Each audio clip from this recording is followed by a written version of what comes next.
se retrouve pour une nouvelle vidéo et il s'agit cette fois du book haul du mois d'avril 2023. Oui, on est mi-avril 2024. J'ai un an de retard dans mes book hauls, mais encore une fois, vaut mieux tard que jamais. On a pour cette fois 11 livres et on commence tout de suite avec le tome 2 des Campus Drivers de C.S. Quill paru chez Hugo en format poche. Est-ce que j'ai vraiment besoin de parler des Campus Drivers? On en entend beaucoup parler, c'est une saga ultra populaire. On suit des jeunes hommes qui ont monté leur application de Campus Drivers sur leur campus, c'est-à-dire si vous voulez sortir pour faire la fête, que vous avez envie de boire de l'alcool, vous appelez un des Campus Drivers sur leur application, ou que vous voulez sortir en toute sécurité aussi, parce que on sait que dans certains endroits, les jeunes femmes se sentent mal à l'aise dans le bus ou ont peur d'avoir un souci de violence, etc. L'application Campus Driver, elle sert à ça. C'est plusieurs jeunes garçons qui ont tous des belles voitures et chaque tome est consacré à un des Campus Drivers avec son Love Interest. Et dans cet tome 2, on va suivre l'histoire de Donovan, qui est en fait un collectionneur de conquêtes. Mais un jour, il va décider qu'il veut devenir le petit ami exemplaire, qui veut faire les choses bien pour la future femme de son cœur, en tout cas essayer de la trouver. Et il va aller prendre des conseils auprès de Carrie, qui en fait, elle, ne jure, si je lis bien le résumé, que par les héros de ses romans et des romances qu'elle lit. Voilà, donc on est sur deux opposés. Là en plus, on a le côté avec une jeune femme qui adore les livres, ça peut que me plaire quand on est fan de lecture soi-même. J'ai adoré le tome 1, donc je suis persuadée que ça va être tout aussi bon. Le tome 2 de Campus Drivers de C.S. Quill chez Hugo en format poche, qui est donc Book Boyfriend, justement, le deuxième tome. Ensuite, en deuxième, nous avons De sang, d'écume et de glace d'Alexiane de Lys chez Michel Lafon. Oui, c'est ça, en format poche. Il est très joli aussi, j'adore cette couverture qui est de Tiff. Et là, nous sommes avec une jeune femme, Perséphone, qui va aller passer, il me semble que c'est ses vacances d'été, chez sa tante en Bretagne, au bord de l'océan. Perséphone qui se sent différente des jeunes femmes, qui se sent bizarre dans son corps, dans sa peau, et elle va faire des découvertes quand elle sera chez sa tante. Je pense qu'on imagine, vu le titre et peut-être plus vu la couverture, encore une fois magnifique, que nous sommes sur une thématique de sirène, mais pas les sirènes telles que la petite sirène de chez Disney, non, non, on est avec principalement les Marie Morgane, qui sont donc les sirènes du folklore breton. Et ça, c'est aussi déjà lu, pas le Book Boyfriend, mais celui-là, il est déjà lu, ça a été un énorme coup de cœur, je vous en reparlerai. Mais il y avait tout pour me plaire, forcément des sirènes, un peu différentes de ce qu'on connaît, puisque c'est les sirènes du folklore breton, ça ne pouvait que me plaire. Donc, le premier tome de sang, d'écume et de glace d'Alexiane de Lys chez Robert Laffont. Et ce premier tome s'appelle Métamorphose.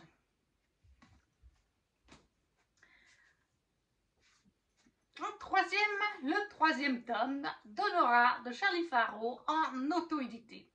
Alors là, dans Honora, pour résumer le tome 1, on suit Honora, une jeune humaine, dans le futur de notre planète, un peu un post-apocalyptique. Il s'est passé il y a très longtemps, enfin il y a plusieurs centaines d'années, quelque chose comme ça, une pluie de météorites, il me semble, qui a changé un peu la configuration de la planète, qui a fait ressortir certaines créatures telles que les loups-garous, les vampires, et aussi, bien du coup, la planète a un peu changé suite à cette pluie de météorites. On ne peut plus autant utiliser de voitures, de technologies. Ça existe encore, mais c'est pour les gens très riches, par exemple. Et il y a beaucoup moins de naissances et surtout beaucoup moins de femmes qui naissent. Du coup, celles-ci sont un petit peu vénérées quand elles naissent dans un village ou une ville par leur famille et leur clan. Chaque personne s'y prend différemment. La famille d'Honora a choisi de l'enfermer toute sa jeunesse, toute sa vie dans une chambre. Alors c'est une belle chambre, certes, elle a une chambre, une salle de bain, un dressing, elle a même le droit à une télévision où elle peut regarder, non pas des programmes en direct, parce que la télé en direct n'existe plus, mais elle peut regarder les DVD du passé, etc. Mais elle ne peut que sortir sous surveillance quelques minutes par jour, parce que les femmes, comme elles sont ultra protégées, chacun fait comme il veut, mais en fait les femmes, comme elles sont rares, eh bien c'est vrai qu'il y a souvent des menaces sur elles. on essaye de les kidnapper pour la reproduction, etc. Donc la famille de Nora a fait ce choix-là, de l'enfermer, jusqu'au jour où ils lui apprennent qu'elle est fiancée à Warren, un seigneur qui vient d'une terre un peu plus lointaine. Et il va y avoir le mariage et tout, mais tout de suite, Honora va se rendre compte qu'il y a des choses qui ne vont pas avec Warren dès leur première rencontre. Des fois, il va se montrer très froid, très distant, très tout ce que vous voulez, un vrai con, excusez-moi du terme, et d'autres fois, il va se montrer gentil, différent, comme s'il avait deux personnalités, ce qui est en fait le cas, puisque c'est pas vraiment un secret, et ça se voit pas sur la couverture du tome 3, mais je crois que sur la couverture du tome 2, ça se voit. Warren est un loup-garou. C'est un loup, mais ce sont des loups chez Charlie Faro, et c'est ça que j'aime beaucoup dans sa saga. C'est pas des loups standards, c'est-à-dire que c'est des loups qui ont deux personnalités distinctes dans le même corps. Deux âmes, littéralement. Vous avez Warren, qui est humain, qui a une certaine façon de voir Honora, et vous avez Lou, littéralement il s'appelle Lou, qui est sa forme lupine. Et tous les deux ont le contrôle du corps, du cerveau, mais Lou se sacrifie beaucoup pour Warren. Voilà, c'est surtout Warren qui est aux commandes, mais on a deux personnalités, et les deux personnalités ne sont pas les deux, ne pensent pas de la même manière. Et voilà, donc Honora va découvrir ça, et il va se passer plein d'autres choses lorsqu'elle va rentrer donc avec Warren Lou dans son nouveau domaine. Et là, on est sur le tome 3, il s'est passé vraiment plein de choses, je ne peux pas vous en dire plus, sinon ça vous spoilerait. Mais voilà, on est dans une saga de loups-garous, de vampires, de sorcières, bref, de fantasy, comme je les ai, ou de fantastique plutôt, puisque ça se passe sur notre planète futuriste. On aura le tome 3 de Charlie Faro en auto-édité. Ensuite, je me suis pris, bien sûr, la saga de Rennes, le tome 1, Guild, de Raven Kennedy, chez Hugo, leur filiale en Romantécie, le premier tome, donc, et je n'ai pas acheté la suite pour l'instant, il faudra que je m'y mette. Dans Guild, on suit en fait une jeune femme, Oren, qui est en quelque sorte la pouliche royale du roi Midas. Le roi Midas, comme dans la réécriture, et ça se voit, du roi Midas qui transforme tout ce qu'il touche en or. Donc on est un peu sur de la réécriture de mythologie. Et Oren est la pouliche favorite du roi Midas. C'est un terme un peu néfaste, mais c'est la vérité, puisque Midas a tout un harem, et elle en est la pouliche, la préférée, qui l'a transformée du coup en or. Toute sa peau, partout, elle est d'or. Et en plus de ça, elle est enfermée dans une cage, comme elle est sa pouliche dorée. Et personne ne peut toucher à la pouliche, sauf Midas, jusqu'au jour où il va décider qu'elle va pouvoir aller offrir ses charmes à un autre seigneur, chose qu'il n'avait jamais fait jusque-là. Et c'est depuis ce moment-là vraiment que l'histoire va commencer à partir, que Oren va commencer un petit peu à se poser des questions sur elle-même et sur ce qui l'entoure. Ça, plus un voyage. Donc le tome 1 de la saga d'Oren, Guild, de Raven Kennedy, chez Hugo, dans la filiale Romantécie. Je me suis aussi pris le tome 2 de The Gilded Cage, The Prison LR, la saga de Lynette Noni chez Hachette Roman. J'ai adoré le tome 1 de cette saga et coup de cœur aussi sur le tome 2. On va suivre en fait dans le tome 1 Kiva, qui est emprisonnée depuis qu'elle est petite fille avec son papa dans une prison, dans des royaumes de fantasy complètement inventés. Et en fait, il y a une guerre pour un même royaume entre deux parties d'une famille, voilà, qui se font la guerre depuis plusieurs décennies, plusieurs siècles même, il me semble, parce qu'il y a eu une scission à un moment donné dans la famille, et maintenant il y a une partie de la famille, enfin des descendants qui est sur le trône, mais l'autre partie aimerait récupérer le trône, et Kiva a été envoyée en prison avec son papa. Elle était avec lui quand il a été fait prisonnier, donc on l'a envoyé avec. Il l'a formée en tant que guérisseuse, parce qu'il avait quelques dons de guérisseur, et lui est décédé, mais elle est toujours là et elle a pris le relais dans cette prison de l'infirmerie. Elle essaye de survivre chaque jour. Elle espère qu'un jour, sa famille viendra la chercher. Ils lui écrivent de temps en temps, lui disant qu'ils essayent, jusqu'au jour où il va y avoir de nouveaux détenus. Il va y avoir un jeune homme avec qui il va sympathiser et former des liens. Et il va y avoir une vieille femme qui, on lui annonce, est la chef des rebelles, donc, qui voudraient récupérer le trône. Mais avec la vieille femme grièvement blessée qui est inconsciente, il y avait un mot. Ne la laisse pas mourir, nous venons. Donc un mot de sa famille, parce que c'est codé dans un langage qui leur est propre. Donc Kiva va tout faire pour ne pas qu'elle meure en prison, parce qu'elle est inconsciente et qu'elle va devoir, cette vieille femme, normalement faire des épreuves. Si elle réussissait ces épreuves, elle serait alors libérée, tout simplement. Sauf que comme elle est inconsciente, elle ne peut pas les faire. Et comme on vient de lui écrire, sa famille lui a bien dit ne la laisse pas mourir, Kiva va se proposer à la place de la comateuse, tout simplement. Donc le premier tome, on est vraiment sur des jeux. Il y a 3 épreuves, 3 formes de jeux. Complot politique, oui, mais en prison. Jeu de prison, tout ça. Il y a une romance, bien sûr. Il y a plein de révélations à la fin. Le tome 2, pareil. Mais le tome 2 n'est plus en prison. On est vraiment sur les complots politiques et sur la guerre entre les royaumes. Avec toujours la romance, bien sûr. The Prisoner, le tome 2, The Gilded Cage de Lynette Noni, chez Hachette Roman. J'ai aussi pris le tome 3 de Serpentine Dove de Shelby Mahurin chez De Saxus en édition Toc Toc, qui est God and Monster. Dans Serpentine Dove, on suit en fait, on est dans un royaume de fantasy inventé, mais l'autrice s'est pas mal inspirée pour des noms de lieux ou de personnages de la France. Et en fait, on va suivre une jeune femme, Lou, qui est en fait une sorcière qui se cache des autres sorcières depuis quelque temps. Elle n'utilise pratiquement plus ses pouvoirs pour ça. Et dans ce royaume, il y a aussi des chasseurs de sorcières qui sont élevés par l'église, qui les forme pour chasser les sorcières. Et dans le tome 1, Lou va faire la rencontre de Raid, qui est le chef des chasseurs, leur commandant, leur haut placé. Et en fait, par inadvertance, il ne sait pas que c'est une sorcière, hein, puisqu'elle se cache, mais par inadvertance, il va y avoir un souci entre les deux qui va finir sur la place publique devant tout le monde. Et pour régler le problème, le chef suprême de la religion, un évêque ou quelque chose comme ça, leur propose un deal. Vous allez vous marier. Ils ne se connaissent pas à la base, hein, mais vous allez vous marier. Comme ça, la scène qui vient de se passer avec vous il y a quelques minutes en arrière, les gens ne seront pas choqués par le comportement d'un chasseur, comment il a traité une femme, etc.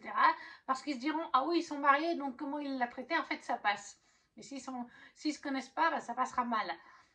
Et Lou va finir par accepter, puisqu'elle se cache en fait de sorcière, c'est qu'elle veut pas, voilà, elle veut pas que certaines sorcières la trouvent. Et elle se dit qu'en étant mariée avec un chasseur, en vivant dans l'église, les lieux saints où vivent les chasseurs au sein de l'église, elle sera alors protégée contre ces fameuses personnes qui lui veulent du mal. Ça, c'est vraiment le résumé du tome 1, mais c'est bien plus que ça. C'est une trilogie, c'est le dernier tome de la trilogie. Serpentine Dove, le tome 3, Monster, Gods of Monster, de Shelby Mahurin chez De Saxus. L'édition est bien sûr très jolie, encore une fois, en édition reliée. Je me suis aussi pris Les 6 couronnes écarlates, le tome 1 d'Elisabeth Lim chez Rajo. Oui, c'est bien ça, c'est Rajo. Magnifique édition collector. Là encore, regardez-moi ce travail. Je ne sais pas si vous verrez bien. Le jaspage en bleu comme ça. Et alors, il travaille aussi sur le relief en lui-même. Il est trop beau. J'adore. Nous sommes là sur un roman, une duologie, même si j'ai vu qu'il y avait un petit 1.5 ou 2.5 en VO, sur une duologie d'un récit fantasy, donc dans un royaume complètement inventé, mais d'inspiration asiatique. Normalement, il y a une carte, oui, voilà, il y a une très jolie carte en noir et blanc, d'inspiration asiatique, qui est une fantaisie que j'aime beaucoup, tout ce qui touche à l'Asie finalement, à la plume et tout ça. Et là, plus précisément, on va aussi être sur de la réécriture de contes, puisqu'on va avoir l'histoire des 7 frères qui sont transformés en grues par la méchante belle-mère de Shiori. Et Shiori elle-même a une malédiction sur elle. Elle porte un bol. Sa belle-mère va lui faire mettre un bol. Dans la malédiction, elle lui met un bol. Comme ça, les gens ne peuvent pas la reconnaître. Imaginez-vous, vous baladez avec un bol sur la tête. Bref, elle ne peut pas l'enlever son bol, hein, même pour dormir. Et surtout, elle ne doit pas parler. Elle peut parler, mais ne serait-ce que quand elle prononce un mot, un seul mot, un de ses 7 frères transformé en grue sera alors tué sur le coup. Donc, bien sûr que Shiori ne veut pas prononcer un seul mot pour essayer d'éviter à ses frères de mourir. Et bien entendu, la méchante belle-mère va séparer tout ce petit monde, les frères dans un coin du royaume et la sœur dans un autre coin du royaume. Donc voilà, leur but, ça va être à Shiori surtout de retrouver ses frères et de renverser sa méchante belle-mère, en tout cas de trouver des solutions. Les 6 couronnes écarlates, le tome 1 d'Elisabeth Lim chez Rajo. Très belle édition en relié. On continue avec une saga. Est-ce que j'ai besoin de la présenter? Le tome 3 du sang et la cendre de Jennifer et l'Armentrout chez De Saxus en édition Toc Toc, bien sûr, qui est donc en français La couronne d'os doré. On a encore une fois un très joli intérieur. Au niveau des couleurs, par contre, jaune et doré, c'est vrai que ce n'est pas les couleurs que je préfère que De Saxus nous a fait pour le sang et la cendre. Mais après, il y a pas mal de tomes, donc c'est vrai qu'il varie les couleurs. Est-ce que j'ai vraiment besoin de parler du sang et la cendre de Jennifer l'Armentrout? On va suivre dans le tome 1 seulement Poppy, qui est la pucelle du royaume, d'où elle vient, et qui sait qu'elle va devoir faire une ascension spéciale, différente des autres nobles de la cour qui font une ascension, où ils sont alors transformés en créatures qui ne veulent plus sortir le jour, n'aiment plus la lumière du jour, qui sont très froids. Poppy qui a un don, qui peut sentir un peu les émotions des gens via des couleurs, ne ressent rien. Pour les êtres qui ont fait l'ascension, elle sait qu'elle va devoir faire l'ascension, mais que ce sera une ascension différente, mais en quoi elle ne sait pas. Voilà, elle s'interroge, est-ce qu'elle va muter, est-ce qu'elle va mourir, elle n'en sait rien. Et Poppy, comme elle est la pucelle, on lui interdit, elle a pratiquement le droit de voir personne. Elle vit tout le temps voilée, il n'y a que 3-4 personnes qui connaissent son visage sous son voile. C'est ces mêmes personnes qui ont le droit de lui parler seulement. Elle n'a pas le droit de lire ce qu'elle veut non plus. Bref, Poppy est dans une petite boîte. Sauf que Poppy est un caractère de feu. Poppy a envie de comprendre ce qui va lui arriver. Elle se pose plein de questions. Poppy est aussi une jeune femme qui a envie de vivre des expériences et qui des fois arrive à contourner quelques interdits. Lors d'un de ces interdits, elle va faire la rencontre de Hawk, qui est un garde royal. Il va se passer des petites choses, des petites étincelles entre Hawk et elle.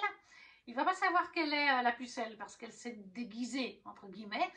Et quelques jours plus tard, eh ben, il va être attribué comme son garde du corps personnel. Et Poppy va avoir peur qu'il la reconnaisse et la dénonce puisqu'elle a fait des interdits. Ça, c'est vraiment la base du tome 1, les premières pages. Mais il se passe tellement plus dans cet univers. À partir du tome 4, on a vraiment tout le côté mythologie.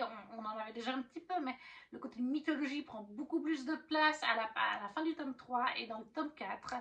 Moi, j'adore. On a plein de créatures différentes, des loups-garous, des sortes de vampires, d'autres créatures encore dont je ne vous dirai pas le nom justement parce qu'ils apparaissent dans ce tome 3. Mais moi, j'ai pépite, j'adore cette saga. Le sang et la cendre, le tome 3 de Jennifer et l'Armentrout chez De Saxus en édition Toc Toc, la couronne d'os doré.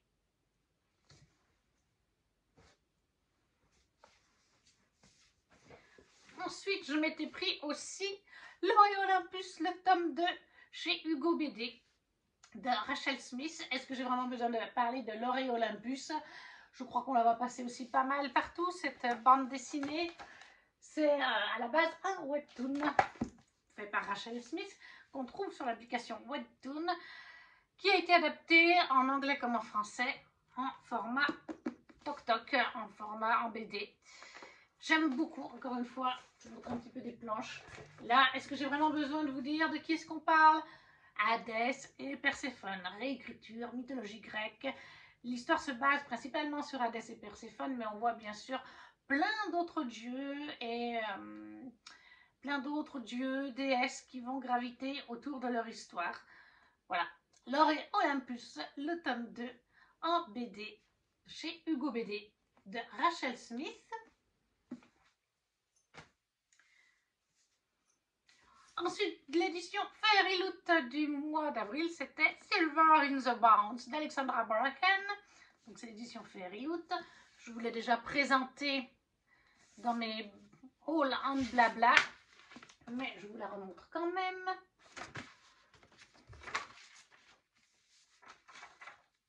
La voici.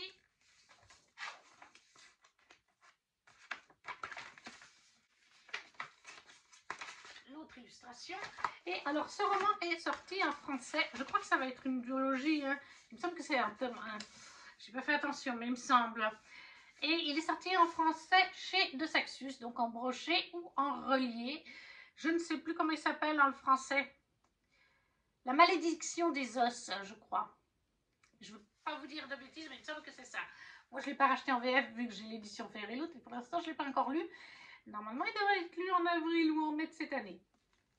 Donc là, je sais qu'on est dans de la réécriture arthurienne, de la légende d'Arthur, puisqu'on nous dit Tamlin, l'arc, est une Hollower.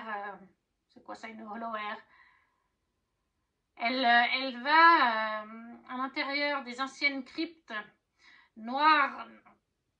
Elle va à l'intérieur des anciennes cryptes des sorcières noires. Elle cherche des trésors à l'intérieur. Donc un Hollower, ça doit être quelqu'un qui a un pouvoir je sais pas moi, d'aller à travers les murs, quelque chose comme ça.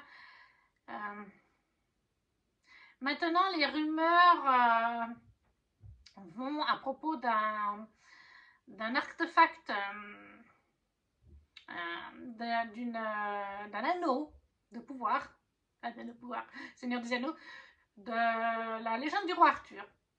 Un anneau qui pourrait libérer son frère, Caleb, d'une malédiction. Mais ils ne sont pas les seuls Covedite qui doivent rechercher ça en fait. Voilà, je ne veux pas vous en lire plus, c'est de l'anglais. Encore une fois, je lis très bien en anglais, je comprends tout, mais j'ai du mal à traduire phrase par phrase. Il faut... En anglais, c'est ce que je disais à Ludivine, que j'ai rencontré l'autre jour, qui est venue à la maison. Quand on lit en anglais, il ne faut pas essayer des fois de traduire phrase par phrase et mot par mot. Surtout si on bute sur un ou deux mots, qu'on a grosso modo sa traduction ou qu'on ne l'a pas. Il faut continuer, il faut lire plusieurs phrases et ça aide à avoir le contexte général du paragraphe qu'on est en train de lire. C'est pour ça que c'est des fois plus dur pour moi de vous résumer parce qu'il faudrait lire tout le résumé ou tous les paragraphes ou lire le paragraphe en entier avant de tenter de faire le résumé. Mais voilà, grosso modo, c'est de la réécriture ou de l'inspiration du roi Arthur avec une jeune femme qui va trouver un anneau lié à la légende du roi Arthur. Ça existe en français chez De Saxus, c'est Alexandra Bracken, Silver in the Brown, et il me semble que c'est un tome 1. Comme je vous ai dit, il me semble vraiment que c'est rentré comme ça sur Booknote. Le dernier livre n'est à la base pas pour moi, mais j'aimerais quand même le lire, surtout que Ludo de Boer l'a lu aussi, et ça m'intrigue. Le suppléant de Harry.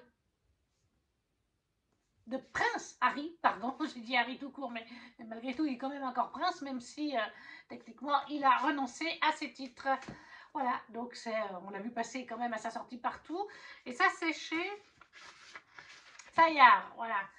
C'est mamie qui se l'est pris, tout simplement. Elle avait envie de connaître un peu les mémoires de Prince Harry, qu'est-ce qu'il allait nous raconter. Et c'est vrai que moi, ça m'intrigue quand même un petit peu. Surtout que Ludo de Boer, Ludo de la chaîne Le Petit Monde de Ludo, l'a aussi lu, l'a chroniqué, l'a bien apprécié. Donc voilà, de temps en temps, lire autre chose, s'intéresser un petit peu à notre société. Donc voilà, on ne va pas en faire plus longtemps, c'est la biographie d'Harry, faite par Harry, Prince Harry tout simplement. Le suppléant, Prince Harry chez Fayard.